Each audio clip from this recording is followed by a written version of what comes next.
여러분, 제가 하나 말씀드릴게요. 지금 당장 여러분 머릿속에 꼬리에 꼬리를 무는 그 쓸데없는 생각, 그거 멈추셔야 합니다. 몸은 천근만근인데 아무리 누워있어도 잠은 오지 않고, 내일 당장 출근해서 쳐내야 할 일은 산더미인데 머릿속에서는 오늘 직장 상사한테 내가 왜 그런 바보 같은 말을 했을까? 그때 그 사람한테 상처받았던 그 일, 내가 진짜 바보였지. 과거에 대한 후회와 다가오지 않은 미래에 대한 걱정들이 침대에 누워있는 여러분을 거대한 파도처럼 집어삼키고 계시지 않아요? 제발 그만 좀 생각하자. 그만 생각하자.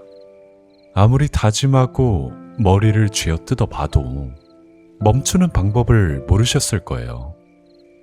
놓으려고 발버둥치면 칠수록 마치 거대한 늪에 빠진 것처럼 더 끔찍한 생각들에 사로잡히고 마는 그 지옥 같은 기분. 그런데요, 여러분, 제가 아주 냉정하게 사실 하나 말씀드릴게요. 침대에 가만히 누워서 생각을 멈추자, 그렇게 100번, 1000번, 10,000번 외친다고 해서 그 폭주가 멈추던가요? 단언컨대 절대로 아닙니다. 우리의 뇌라는 장치는 참 정직하면서도 무서워요. 한번 불이 켜진 뇌는요, 여러분이 누워있는 그 똑같은 자리, 똑같은 상황 속에 머물러 있는 한 아무리 노력해도 절대 스스로 스위치를 끄지 않습니다. 불이 활활 나고 있는 방 한가운데 가만히 앉아서 불아 꺼져라, 그렇게 기도하는 거랑 똑같아요. 불이 났으면 어떻게 해야 할까요? 당장 그 방에서 탈출해야겠죠. 생각이 폭주할 때 여러분이 제일 먼저 하셔야 하는 행동은요, 끙끙대면서 버티는 게 아니라 무조건 그 자리를 벗어나는 겁니다.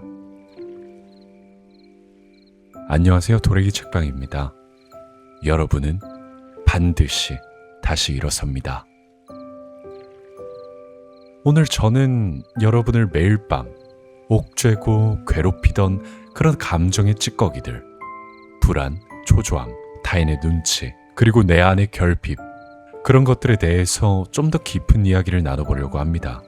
오늘 이 영상이 끝나고 나면 여러분의 어깨를 짓누르던 그 무거운 짐들이 얼마나 부질없는 환상이었는지 명백하게 깨닫게 되실 거예요. 자, 본격적으로 시작해 볼게요. 앞서 말씀드린 것처럼 머릿속이 터질 것 같을 때는 무조건 밖으로 나가셔야 합니다. 당장 신발을 신고 나가서 무작정 걸으십시오. 산책을 하면서 밤 공기도 마시고 주변 풍경도 눈에 담아보는 겁니다. 이어폰 너머로 들려오는 그 잔잔한 음악 소리에 귀를 한번 기울이면서 내 거칠어진 호흡에 한번 온전히 집중해 보세요. 그렇게 몸을 움직이고 그 공간을 벗어나 보면 멈추려고 아무리 노력해도 안 멈추던 그 지독한 머릿속 소음들이 어느새 신기할 정도로 차분하게 가라앉기 시작합니다.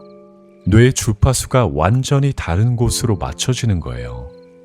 그렇게 걷다가 마음의 안정이 찾아왔을 때, 그때 비로소 차분하게 책상에 앉아서 빈 종이를 하나 꺼내드는 겁니다. 그리고 여러분을 괴롭히던 그 수많은 생각들을 아주 냉정하게 딱 2가지로만 나눠서 적어보세요. 지금 내 머리를 가득 채운 이 고민들 중에서 내가 내 힘으로 컨트롤할 수 있는 것과 절대로 컨트롤할 수 없는 것.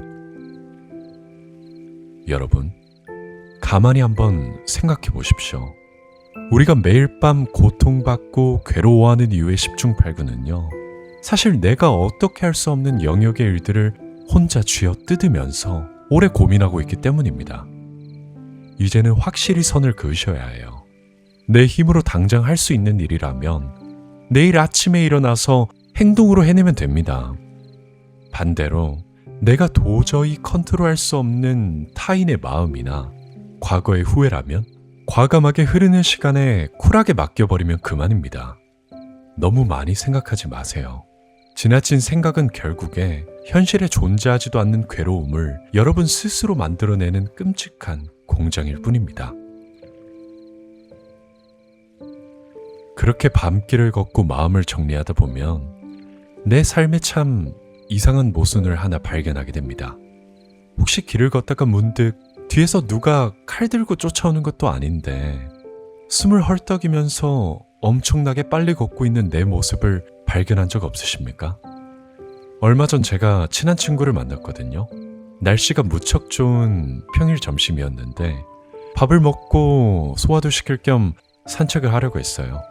근데 이 친구가 시계를 힐끔거리면서 되게 빠르게 걷기 시작하는 거예요. 아무도 쫓아오지 않는데 업무 스트레스 때문인지 초조함이 밀려와서 그렇게 빨리 걷고 숨이 가쁘다고 하더라고요.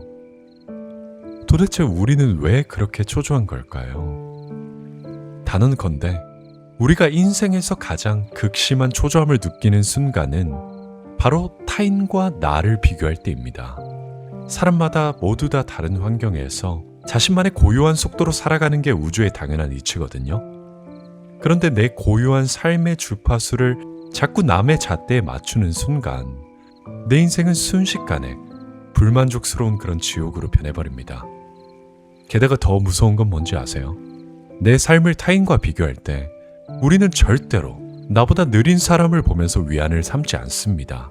항상 나보다 저만치 앞서 달려가는 사람, 나보다 성공한 사람, 제일 빠른 사람들, SNS에 자기 자랑을 많이 하는 사람들, 그런 단적인 면들만 보면서 나를 비교하죠. 비교를 시작하는 그 찰나의 순간 내 삶은 온통 초라해집니다. 여러분 가만히 생각해 보세요. 여러분은 지금까지 가끔 점심도 걸을 만큼 치열하게 일했고 매 순간 잇몸을 꽉 깨물고 진심으로 버텨왔어요. 그런데 남의 화려한 결과물과 나를 비교하는 그 단 1초 만에 내가 밤을 새우며 흘렸던 그 피땀 어린 노력들이 전부 다 의미 없는 쓰레기처럼 변해버리잖아요. 초조함을 느낄 때, 그리고 나도 모르게 비교를 하게 될 때, 제발 잠시 멈춰서요. 여러분 자신을 돌아보시길 바랍니다. 지금 당장 엄청난 성취가 눈에 보이지 않더라도 여러분은 매일매일 그 버거운 하루를 사랑했고 남몰래 눈물 삼키면서 악착같이 버텨냈잖아요. 더 나은 미래를 꿈꾸면서 오늘 할 수 있는 일에 최선을 다하지 않으셨습니까? 맞습니다. 네, 그거면 충분합니다. 무조건 충분합니다. 어차피 그 엄청난 미래라는 것은요, 하루하루를 치열하게 살아낸 오늘이 모이고 모여서 마침내 이자처럼 불어나 찾아오는 그런 거대한 보상이기 때문이에요. 뒤를 돌아보십시오. 아무도 당신을 쫓아오지 않습니다. 잠시 멈추어서 숨을 고르셔도 정말 괜찮습니다. 자, 이렇게 온 정신을 팽팽하게 쥐어짜면서 치열하게 달리다 보니까 황금 같은 주말이나 휴일이 찾아와도 마음 편히 못 쉬는 분들이 꼭 있더라고요. 누가 추가적인 일을 시킨 것도 아니고요. 당장 급하게 나를 찾는 사람도 없는데 심지어 큰 실수를 저지른 것도 아닌데 혼자 안절부절 못하고 소파에 누웠다가 일어났다가를 반복하곤 하죠. 핸드폰을 보면서 쉴 때조차 내가 지금 이렇게 멍하게 쉬어도 되는 걸까? 그렇게 말하면서 끝없이 걱정하고 자꾸 불안해하느라 그 소중한 주말을 초조하게 다 흘려보냅니다. 제가 그랬거든요. 근데 이거 왜 그런 줄 아십니까? 여러분이 본인 인생과 하고 있는 일에 엄청나게 진심이기 때문입니다. 더 잘하고 싶어서 그런 거예요. 그런데 안타깝게도 그렇게 주말 내내 죄책감 느끼면서 끙끙 앓고 쉬지도 못하면요, 월요일 아침에 어떻게 됩니까? 이미 너덜너덜해지고 방전된 마음을 이끌고 억지로 다시 출근을 하게 되죠. 여러분, 치열하게 일한 후에 마침내 휴일을 맞았을 때는요, 여러분이 집구석에서 머리를 싸매고 걱정한다고 해서 현실에서 바뀌는 건 단 하나도 없습니다. 나를 제외한 모두가 쉬고 있는데 실질적으로 지금 당장 더 취할 수 있는 조치도 없고 함께 고민을 나눌 사람도 없잖아요. 제가 친한 분들한테, 그리고 저 스스로한테 항상 강조하는 말이 있어요. 쉬는 것도 완벽한 실력입니다. 내 안에서 미친 듯이 널뛰는 그 불안한 마음을 이성적으로 꽉 억누르고 일시정지 버튼을 누르는 그 통제력, 그것도 상위 0.1%만 가진 대단한 실력입니다. 세상에서 가장 단단한 금속으로 만든 기계도요, 과열로 터지는 걸 방지하려면 동작을 완전히 멈추고 전원을 꺼야 합니다. 하물며 그 쇳덩어리보다 1000배, 10,000배 연약하고 섬세한 우리 인간이 어떻게 365일 쉬지 않고 영원히 전력 질주를 하겠습니까? 너무 초조해 하실 필요 없습니다. 휴식을 취하는 건 죄악이 아니라 너무나 당연한 생존의 섭리입니다. 여러분이 죄책감 없이 완벽한 휴식을 취해야만 방전되었던 의식이 100% 충전되면서 그 이후에 펼쳐질 삶의 흐름도 여러분이 원하는 만큼 완벽해질 것입니다. 그렇다면 도대체 우리는 왜 자꾸 남을 신경 쓰고 비교하면서 이렇게 스스로를 피곤하게 만들까요? 진화론적으로 보면 당연한 본능이죠. 인간은 야생에서 생존하기 위해서요. 무리를 지어야 했고 무리에서 버려지는 건 곧 죽음이었습니다. 그래서 우리 뇌는 타인의 사랑과 애정을 갈구하고 내가 가치 있는 사람임을 확인받을 때 안정을 느끼도록 진화해 왔습니다. 상대방의 감정을 헤아려주고 신경 쓰기 위해 마음을 쏟는 그런 좋은 눈치를 가진 분들이 참 많습니다. 주변 상황에 민감하고요. 다른 사람 표정이나 말투의 미묘한 변화까지 기가 막히게 감지하죠. 타인을 배려하고 갈등을 피해서 좋은 분위기를 만드는 것, 이거 참 따뜻하고 아름다운 능력입니다. 하지만 여러분, 내가 속으로 피눈물을 흘리고 괴로울 정도로 타인에게 지나치게 마음을 쏟는 나쁜 눈치의 상태가 되면 얘기는 완전히 달라집니다. 타인의 기대에 억지로 맞추려고 과도한 노력을 하다가 정작 제일 소중한 나 자신을 통째로 잃어버리게 됩니다.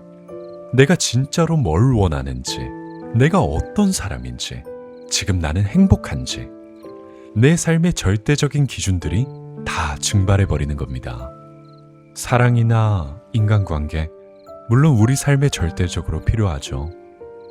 그런데요, 타인의 알량한 사랑을 받기 위해 나 자신을 버리고 가치를 깎아내리는 건 완전히 잘못된 행동입니다. 타인의 사랑이나 인정 없이도 세상에 꼿꼿하게 서 있으려면요, 내가 나를 먼저 지독하게 사랑하는 것이 무조건 먼저여야 합니다. 행복하고 건강한 삶의 첫 번째 원칙은 자기 자신을 사랑하는 것입니다. 제가 뻔한 얘기 한 번만 더 할게요. 당신은 그 무엇보다 소중하고 존재 자체만으로도 사랑받을 자격이 충분한 사람이에요. 이제 타인에게만 건네고 갈구하던 그 맹목적인 시선을요, 온전히 자기 자신에게 돌려보세요. 내가 나에게 먼저 사랑을 주고 받는 것, 거기서부터 시작해야 합니다. 나 자신을 잃어버린 채 남들 눈치 보며 속으로 꾹꾹 참고 억누르다 보면요, 우리 몸이 나 좀 살려달라면서 밖으로 터뜨리는 순간이 오죠. 바로 눈물입니다. 우리 구독자님들 중에서도 유독 눈물 많으신 분들 계실 겁니다. 제가 그렇거든요. 분명히 엄청 슬픈 일도 없었는데 혼자 길을 걷다가 왈칵 눈물이 쏟아지거나 친구랑 얘기하다가 갑자기 눈물이 터져서 당황했던 적 있으시죠? 그러면서 속으로 나는 왜 이렇게 눈물이 많지?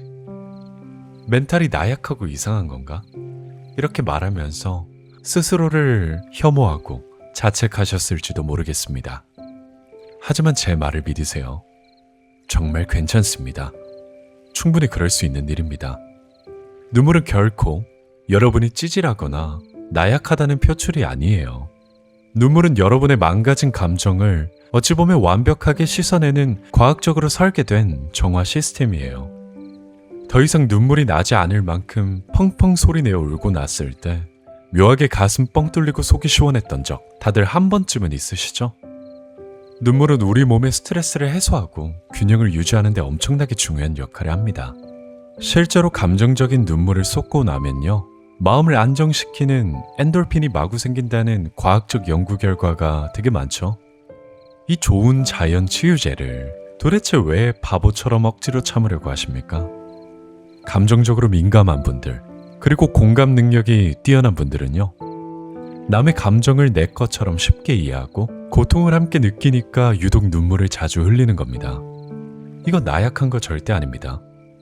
여러분의 영혼이 그만큼 살아 숨쉬고 있고 엄청나게 맑고 건강하다는 가장 강력한 증거입니다. 주변을 한번 쓱 둘러보세요. 속은 이미 새까맣게 타들어가고 골마 터졌는데 어른이랍시고 울고 싶어도 가슴이 굳어서 눈물 한 방울 못 흘리는 사람이 요즘 세상엔 수두룩합니다. 어떤 감정이든 오래 억누르면요, 결국 몸과 마음 모두에 썩은 독이 됩니다. 운다는 건 내 안의 묵은 감정을 밖으로 버리는 행위예요. 그 감정의 무게가 덜어지는 딱 그만큼 여러분의 마음에 진정한 평화와 단단함이 찾아옵니다. 눈물이 많다는 건 여러분이 감정이 풍부하다는 훈장입니다. 눈물 흘리는 거 절대 부끄러워하지 마시고요. 시원하게 다 쏟아내십시오. 그렇게 우리가 단단하게 나를 채우고 세상 밖으로 나서도요, 때로는 어디선가 날카로운 지적이나 비판이 날아올 때가 있죠. 가슴이 철렁 내려앉고 온몸이 굳어버리면서 사람들의 시선이 두려워서 숨고 싶어지죠. 하지만 여러분, 누군가가 나를 지적하는 상황은 우리가 무인도에서 혼자 살지 않는 한 평생 반복될 수밖에 없습니다. 지적을 받을 때 우리가 가장 먼저 해야 할 태도는요, 절대로 당황하지 않는 거예요. 어차피 이 세상엔 완벽한 인간은 없습니다. 지적 몇 번 받는다고 내 인생이 끝나거나 무너지지 않습니다. 차분한 눈으로 그 지적을 한번 바라보십시오. 그것이 나를 깎아내리려는 근거 없는 비난인지 아니면 나를 성장시킬 합당한 비판인지를 명확하게 구분하셔야 합니다. 넌 왜 맨날 그 모양이냐? 이런 식의 비난이라면 그건 그냥 가볍게 무시하고 튕겨내버리면 그만입니다.